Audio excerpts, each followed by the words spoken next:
natuto mag-game sa akin? Ha? Bakit ka nakipagkita sa lalaki yun?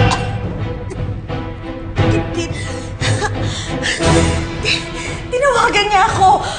Hindi ko matiis na hindi makipagkita sa kanya.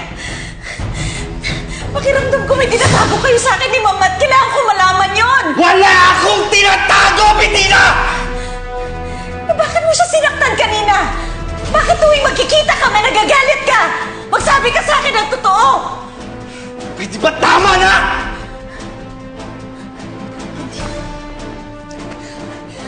Kung hindi ka magsasabi sa akin ng totoo, malalaman at malalaman ko ang totoo. Hindi man sa'yo, sa ibang tao! Sa ibang tao, saan ka pupunta? Hindi ka alis! Dito ka lang! Dito ka lang!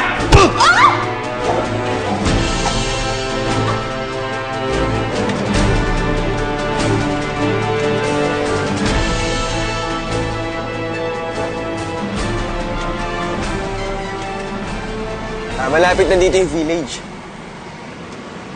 Ang bilis natin ah. Tama nga si Kuya Pakoy. Sa wakas makita natin si Mommy. Kevin, bilisan mo!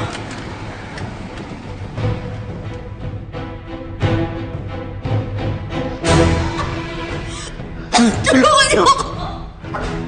Kahit anong sigaw mo ngayon, Bettina! Wala na tutulong sa'yo! Wala na!